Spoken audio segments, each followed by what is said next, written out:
السلام علیکم ورحمۃ اللہ وبرکاتہ نحمده ونصلی علی رسوله الکریم رب اشرح لی صدری ویسر لی امری واحلل عقدۃ من لسانی یفقهوا قولی رب زدنا علما اللهم انا نسألك علما نافعا ورزقا واسعا وقلبا شاکرا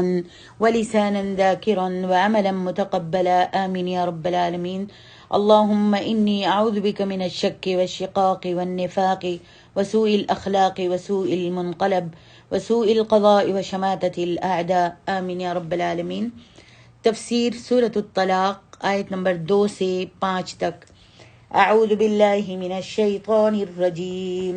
فإذا بلغن أجلهن فأمسكوهن بمعروف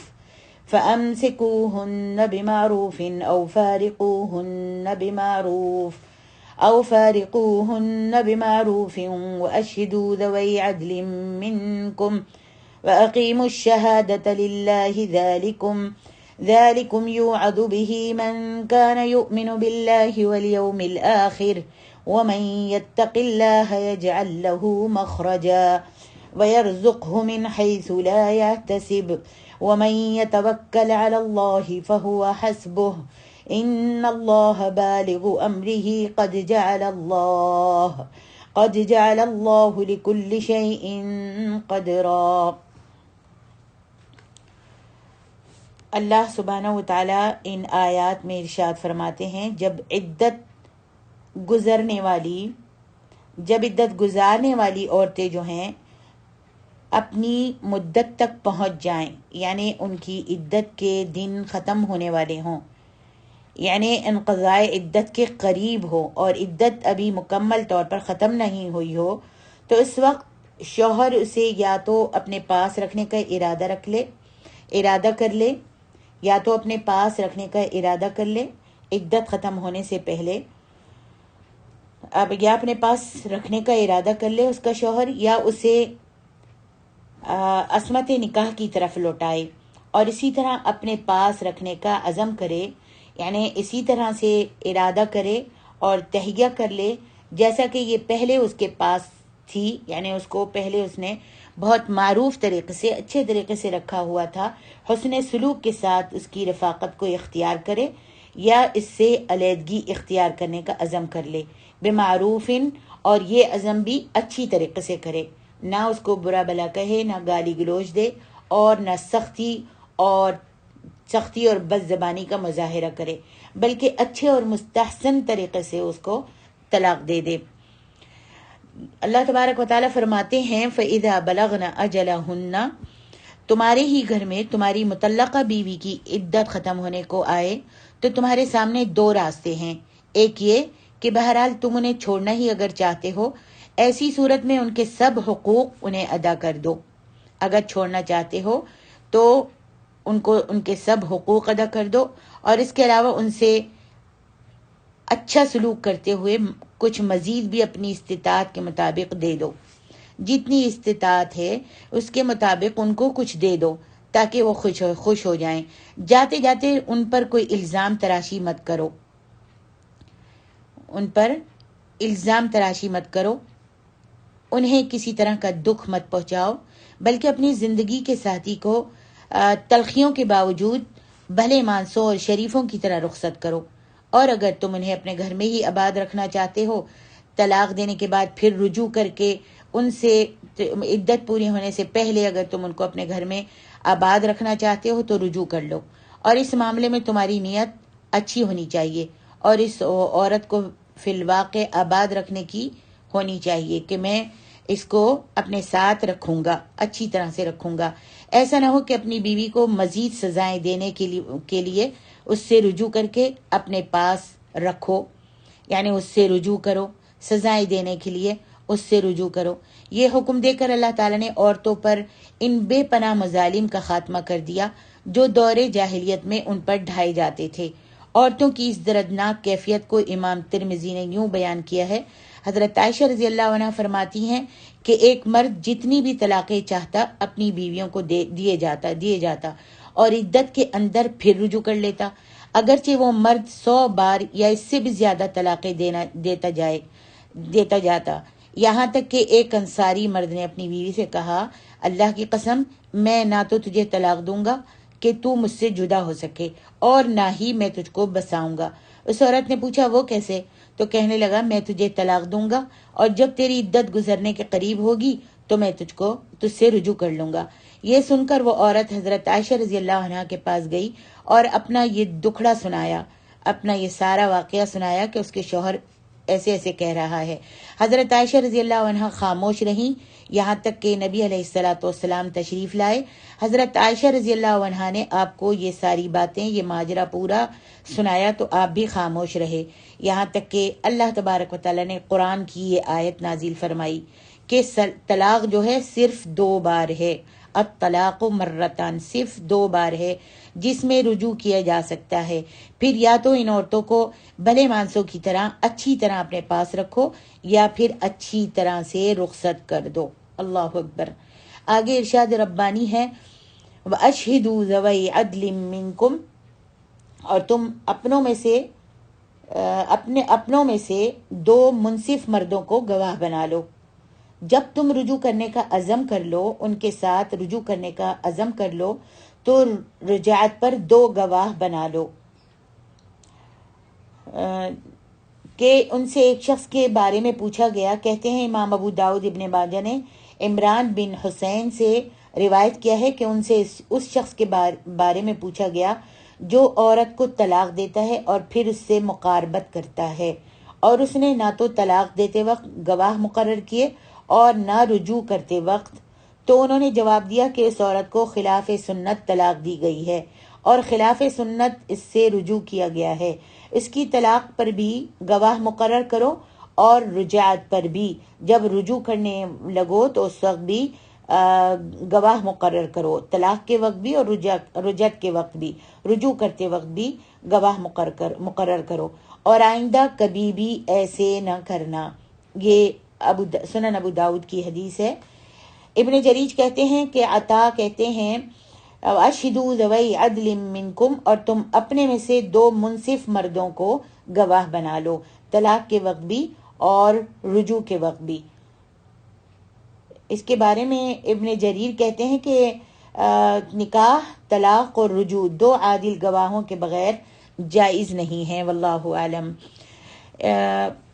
تفسیر القرآن میں عبد الرحمن کیلانی صاحب لکھتے ہیں اگر رجوع کر کے اسے اپنے پاس رکھ لیا جائے، یعنی بیوی سے رجوع کر لیا جائے طلاق کے بعد اور طلاق عدت کے دن ختم ہونے سے پہلے اس سے اگر رجوع کر لیا جائے اور اس کو اپنے پاس رکھ لیا جائے تو پھر 2 معتبر گواہ بنا لیے جائیں تاکہ بعد میں میاں بیوی متہم نہ ہو، اور اگر رخصت کرنا ہے تو بھی گواہ بنا لو، طلاق کے وقت بھی اور رجوع کے وقت بھی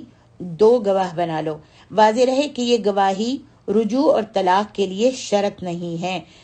کہ اگر گواہ نہ بنائے جائیں تو رجوع اور طلاق غیر مؤثر ہوتے ہیں اور واقع نہیں ہوتے، بلکہ یہ حکم اس احتیاط کے لیے دیا گیا ہے کہ بعد میں کوئی فریق یعنی میاں یا بیوی کسی واقعے کا انکار نہ کر دے، کہ عورت کہہ دے کہ مجھے تو طلاق ہی نہیں ہوئی تھی، یا پھر مرد کہہ دے کہ میں نے تو رجوع ہی نہیں کیا۔ اس واسطے طلاق کے وقت بھی 2 گواہ مقرر کر لیے جائیں، اور جب رجوع اگر کیا جائے عدت ختم ہونے سے پہلے تو بھی 2 گواہ مقرر کیے جائیں۔ اور کہا کوئی فریق کسی واقعے کا انکار نہ کر دے اور جھگڑا پیدا ہونے کی صورت میں بآسانی فیصلہ ہو سکے اور شکوک و شبہات کا دروازہ بھی بند ہو جائے، واللہ عالم۔ آگے ارشاد ربانی ہے وَأَقِیمُوا الشَّهَادَةَ لِلَّهِ، اگر رخصتی یا رجوع کے بعد دونوں فریق جو ہیں ان میں کسی بات میں جھگڑا پیدا ہو جائے، طلاق کے وقت یا رجوع کرنے کے وقت اگر دونوں میں کسی بات میں جھگڑا پیدا ہو جائے تو گواہ جو ہیں ان کو چاہیے، جو 2 گواہ بنائے تھے ان کو چاہیے کہ وہ بڑی ایمانداری کے ساتھ، عدل کے ساتھ کام لیں اور الٹی سیدھی باتیں نہ کریں، نہ گول گول باتیں کریں، نہ ہیرا پھیری سے کام لیں، بلکہ صاف اور سیدھی اور سچی گواہی دیں۔ اللہ اکبر، کتنی پیاری بات اللہ تبارک و تعالیٰ نے قرآن مجید میں کوئی بات بھی کسی مسئلے کا حل نہیں چھوڑا۔ فرمایا وَأَقِیمُوا الشَّهَادَةَ لِلَّهِ، اسی طرح جھگڑے کی صورت پیدا ہونے پر جب معاملے کا حل نکالنے کے لیے گواہوں سے گواہی طلب کی جائے تو انہیں بغیر کسی ڈر، خوف اور دنیاوی لالچ کے اللہ تعالیٰ سے ڈرتے ہوئے سیدھی اور سچی بات کہنا چاہیے ان گواہوں کو، اور غلط بیانی کرنے سے ان کو اجتناب کرنا چاہیے۔ اللہ اکبر۔ آگے اللہ سبحانہ و تعالیٰ فرماتے ہیں ذَلِكُمْ يُوعَظُ بِهِ مَنْ كَانَ يُؤْمِنُ بِاللَّهِ وَالْيَوْمِ الْآخِرِ۔ سبحان اللہ، یہ ہدایت تمہاری ہی خیر خواہی کے لیے ہے، اور تم کو اللہ تبارک و تعالیٰ یہ نصیحت کر رہا ہے۔ ان کی حیثیت قانونی نہیں ہے۔ اگر کوئی شخص اپنی عورت کو حالت حیض میں یا اس طہر میں یعنی پاکیزگی کی حالت میں یا حالت حیض میں یا پاکی کی حالت میں جس میں اس نے صحبت کی ہو طلاق دے دے، یعنی حیض کے بعد عورت نے نہا لیا، پاک ہو گئی، اور پھر اس کے بعد اس نے اس سے صحبت کی ہو، طلاق دے دے گا تو اگرچہ اس نے خلاف سنت اور گناہ کا کام کیا ہے، تاہم طلاق جو ہے وہ تو واقع ہو جائے گی۔ اسی طرح اگر اس نے ستانے کی خاطر ہی رجوع کیا ہو تو یہ بھی رجوع قانوناً تسلیم کیا جائے گا، یا عورت کو رخصت کرتے وقت حسن سلوک کے بجائے دھکے مار کر نکال دیا ہو تب بھی طلاق کے واقع ہونے میں کوئی شک نہیں رہے گا۔ طلاق تو اس کو پڑ جائے گی، جس حالت میں بھی وہ طلاق دے گا طلاق تو ہو جائے گی۔ یہ ہدایات اللہ تعالیٰ فرماتا ہے ذَلِكُمْ يُوعَظُ بِهِ مَنْ كَانَ يُؤْمِنُ بِاللَّهِ وَالْيَوْمِ الْآخِرِ۔ یہ ہدایات تو اس شخص کے لیے ہیں جو اللہ اور آخرت پر ایمان رکھتا ہے اور اللہ سے ڈرتا ہے۔ وہ ان پر اس لیے عمل کرے گا کہ یہ اس کے ایمان کا تقاضا ہے، اور اس لیے بھی کہ ان احکام کی نافرمانی کرنے پر آخرت میں اس سے باز پرس ہوگی، پوچھا جائے گا، اور اس کی نافرمانی کرنے پر گرفت بھی ہوگی، پکڑا بھی جائے گا۔ آگے ارشاد ربانی ہے وَمَن يَتَّقِ اللَّهَ يَجْعَل لَّهُ مَخْرَجًا۔ گھریلو مسائل اور بالخصوص میاں بیوی کے تعلقات بعض دفعہ ایسی پیچیدہ صورت اختیار کر جاتے ہیں کہ انسان انہیں جس قدر حل کرنے کی کوشش کرتا ہے وہ اور زیادہ پیچیدہ ہوتے جاتے ہیں اور الجھتے ہی چلے جاتے ہیں۔ ایسے پریشان کن حالات میں انسان کا طرز عمل یہ ہونا چاہیے کہ جو کام بھی کرے اللہ سے ڈر کر کرے۔ اگر واضح احکام موجود ہیں تو ان پر عمل کرے، اور اگر واضح اور صریح احکام نہیں ملتے تو بھی اللہ کے ڈر کو ہی مشعل راہ بنائے، اور اللہ کی منشا معلوم کرنے کی کوشش کرنے کے بعد اس پر عمل کرے، اور انجام جو ہے وہ اللہ تعالیٰ کے سپرد کر دے۔ آگے ان پیچیدہ حالات سے نکالنا اور ان سے نجات دینا اللہ سبحانہ و تعالیٰ کا کام ہے۔ وہ خود کوئی راہ اسے سجھا دے گا یا اس کے لیے کوئی نیا راستہ جو ہے وہ پیدا کر دے گا۔ وَيَرْزُقْهُ مِنْ حَيْثُ لَا يَحْتَسِبُ۔ اس مقام پر رزق کا ذکر اس لیے کیا گیا ہے کہ انسان دوران عدت مطلقہ عورت پر خرچ کرنے اور اس کو بھلے طریقے سے رخصت کرنے میں بخل سے کام نہ لے، بلکہ اس سے جتنا بہتر ہو سلوک کر سکتا ہے کرے۔ نیز بعض دفعہ صورتحال یہ ہوتی ہے کہ میاں بیوی کے آپس میں ٹھنی رہتی ہے،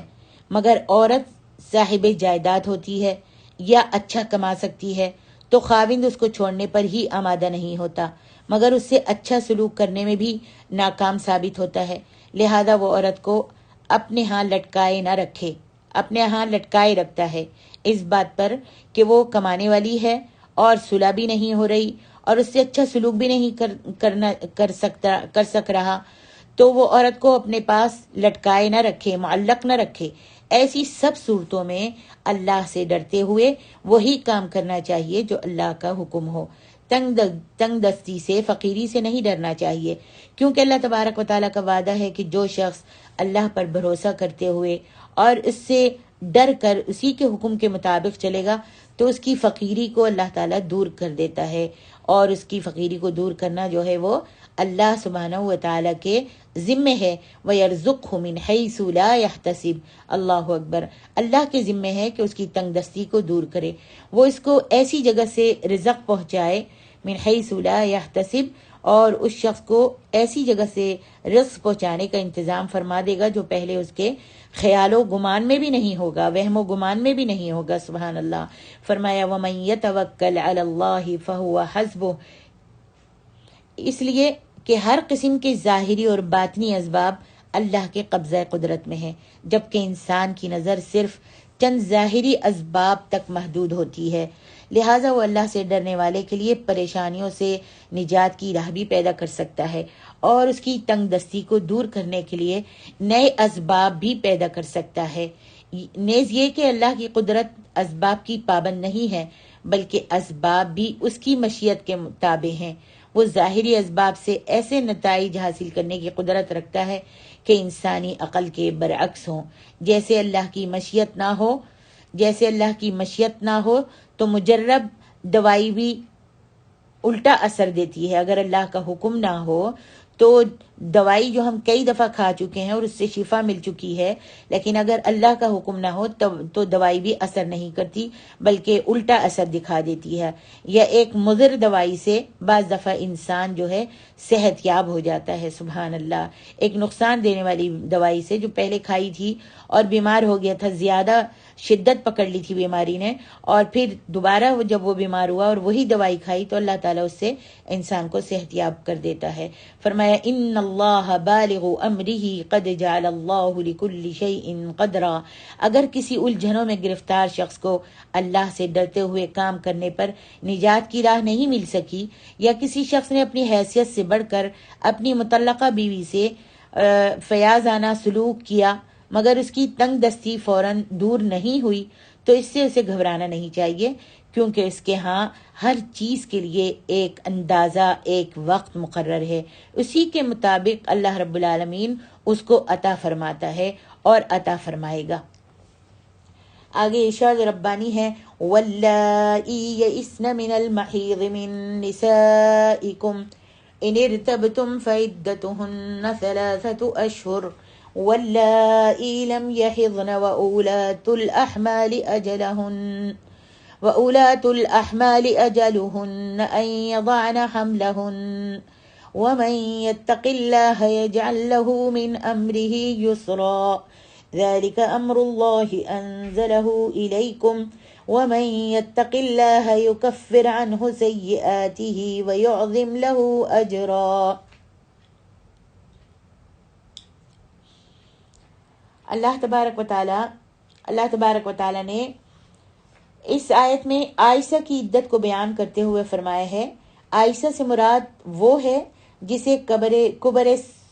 سنی کی وجہ سے، بڑی عمر کی وجہ سے حیض آنا بند ہو گیا ہو۔ وہ 3 ماہ ہے بجائے 3 قروء حیض کے، جو حائضہ عورت کی عدت ہے، جیسا کہ آپ سورۃ بقرہ میں بھی پڑھ چکی ہیں۔ اسی طرح چھوٹی عمر کی وہ عورتیں جنہیں ابھی حیض آنا شروع ہی نہ ہوا ہو، ان کی عدت بھی حیض سے نا امید عورتوں کی طرح 3 مہینے ہے۔ واللائی لم یحضن، اور ان کی جن کو ابھی حیض نہیں آیا۔ ان ارتبتم، ارشاد باری تعالیٰ ہے اگر تم کو شبہ ہو۔ اس کے بارے میں 2 قول ہیں، امام ابن کثیر لکھتے ہیں اس کے بارے میں 2 قول ہیں۔ ایک یہ جو مجاہد، زہری اور ابن زید جیسے سلف کے گروہ کا قول ہے کہ اگر وہ خون دیکھیں اور تمہیں اس کے حیض یا استحاضہ کے ہونے کے بارے میں شک و شبہ ہو، اور دوسرا قول یہ ہے کہ اگر تمہیں ان کی عدت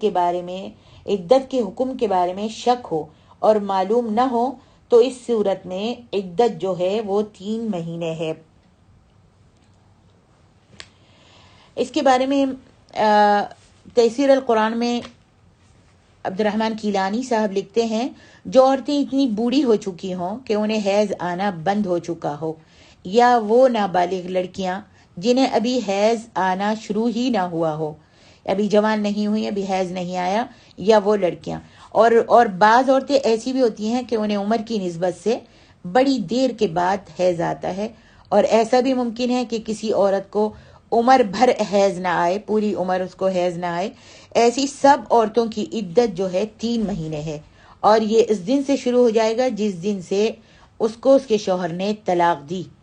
اور طلاق جو ہے وہ 3 ماہ یعنی چاند کی تاریخ سے 3 مہینے شمار ہوں گے، شمسی نہیں۔ زمنہ نساء سے یہ معلوم ہوا کہ نابالغ بچیوں کی شادی بھی جائز ہے اور ان سے صحبت کرنا بھی جائز ہے۔ اسی طرح جن بڑی عورتوں کو بھی یہ حیض نہ آیا ہو یا اتنی بوڑھی ہو چکی ہوں کہ ان کا حیض بند ہو چکا ہو، ان سے بھی صحبت کرنا جائز ہے۔ اس آیت میں ان ارتبتم کے الفاظ بڑے ذو معنی ہیں۔ اس کا ایک مطلب تو یہ ہے کہ اگر تمہیں ایسی عورتوں کی عدت معلوم کرنے میں تشویش ہو اور تم ان کی عدت معلوم کرنا چاہتے ہو تو اس کا جواب یہ ہے کہ ان کی عدت 3 ماہ ہے، 3 مہینے ہے۔ اور دوسرا مطلب یہ ہے کہ اگرچہ بے حیض عورت کے، جس کو حیض ہی نہ آتا ہو، بے حیض عورت کے ہاں عموماً اولاد پیدا نہیں ہوتی، جس کو حیض نہیں آتا اس کے ہاں اولاد عموماً پیدا نہیں ہوتی، تاہم ایسی عورتوں کے ہاں اولاد کا پیدا ہو جانا اللہ کی قدرت سے کچھ بعید بھی نہیں ہے، اور اس کی مثالیں بھی اس دنیا میں پائی جاتی ہیں، اگرچہ ایسی مثالیں شاذ ہی ہیں، چند ہی ہیں، تاہم ناممکن اور مفقود بھی نہیں ہے، اسی لیے ایسی عورتوں کی عدت مقرر کر دی گئی ہے۔ واللہ عالم۔ آگے ارشاد ربانی ہے وَأُولَاتُ الْأَحْمَالِ أَجَلُهُنَّ أَن يَضَعْنَ حَمْلَهُنَّ أَجَلُهُنَّ أَن يَضَعْنَ حَمْلَهُنَّ، عورت مطلقہ ہو یا بیوہ ہو، اس کا خاوند فوت ہو جائے، اس کی عدت وضع حمل تک ہوگی، مطلقہ ہو اور حاملہ ہو، یا بیوہ ہو اور حاملہ ہو تو اس کا خاوند فوت ہو جائے تو اس کی عدت جو ہے بچہ پیدا ہونے تک ہوگی۔ جیسا کہ پہلے میں بتا چکی ہوں کہ ایک عورت تھی نبی علیہ الصلوۃ والسلام کی، جس کا نام تھا سبیعہ اسلمیہ۔ یہ حمل سے تھی اور ان کے شوہر نے ان کو طلاق دے دی، تو انہوں نے 40 یا ایک روایت میں ہے 40 اور ایک روایت میں چند راتوں کے بعد انہوں نے بچے کو جنم دے دیا، اور جب وہ نفاس سے پاک ہو گئی تو اسے منگنی کے پیغام آنے لگے۔ جب منگنی کے پیغام آنے لگے تو انہوں نے کپڑے وپڑے پہنے اور تیار ہونے لگیں، تو ان کے پاس ایک شخص جس کا نام ابو سنابل تھا وہ بھی پیغام لے کر آیا تھا۔ اس نے جب اس کو بنا سنورا دیکھا، کپڑے اور بناؤ سنگار کرتے ہوئے دیکھا، تو اس نے کہا خدا کی قسم تو نکاح نہیں کر سکتی جب تک کہ تم اپنی عدت کے 4 ماہ 10 دن پورے نہ کر لو۔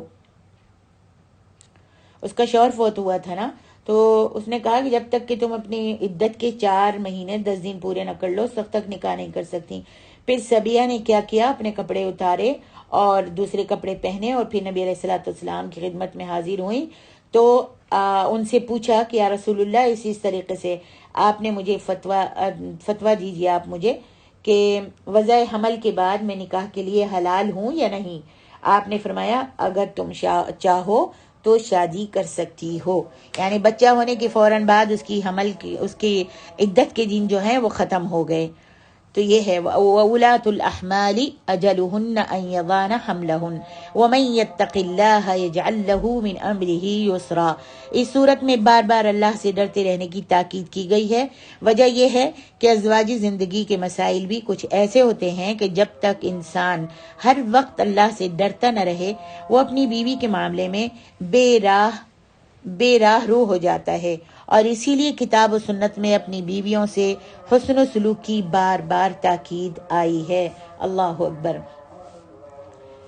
آیات مبارکہ کی حکمت اور تقاضے۔ اسلام ایک مکمل ضابطۂ حیات ہے جس میں مسلمان کی زندگی کے تمام پہلوؤں یا بالخصوص اجتماعی اور معاشرتی پہلوؤں کو خوب اچھی طرح واضح کیا گیا ہے تاکہ مسلمان کی زندگی کو منظم کیا جا سکے۔ میاں اور بیوی کے درمیان جب حالات بہت زیادہ خراب ہو جائیں اور صلح کی کوئی امید باقی نہ رہے تو پھر طلاق دینا جائز ہے، کیونکہ طلاق انتہائی مجبوری اور بے بسی کی حالت میں دی جاتی ہے۔ نمبر 3، اللہ تعالیٰ کے احکام کو جاننے کے ساتھ اس سے ڈرنا جو ہے وہ انتہائی ضروری ہے، کیونکہ جب تک انسان کے دل میں اللہ تعالیٰ کا ڈر نہیں ہوگا اس وقت تک وہ اللہ تعالیٰ کی اطاعت اور فرما برداری والے کام نہیں کر سکتا۔ نمبر 4، جس عورت کو اس کا شوہر رجعی طلاق دے اسے چاہیے کہ وہ خاوند ہی کے گھر میں عدت پوری کرے جو 3 حیض ہے، اور حیض نہ آنے کی صورت میں 3 مہینے ہیں۔ نمبر 5، عورت کو طلاق دیتے وقت یا اس سے رجوع کرتے وقت 2 گواہ بنانا مستحب اور بہتر ہے۔ نمبر 6، کسی مسلمان کے لیے جائز نہیں کہ طلاق دینے کے بعد تکلیف دینے کی غرض سے بیوی کو اپنے پاس روکے رکھے۔ نمبر 7، میاں بیوی کو چاہیے کہ وہ اسلامی تعلیمات پر عمل کرتے ہوئے آپس میں پیار و محبت اور سلوک و اتفاق سے رہیں۔ نمبر 8، اللہ رب العزت کی یہ سنت ہے کہ جو شخص اس سے ڈر جاتا ہے وہ ہر مشکل میں اس کی مدد فرماتا ہے اور ہر مصیبت سے اس کو نجات عطا کر دیتا ہے، اور اپنے اس پرہیزگار بندے کو اس کے وہم و گمان سے بھی بڑھ کر رزق عطا فرماتا ہے۔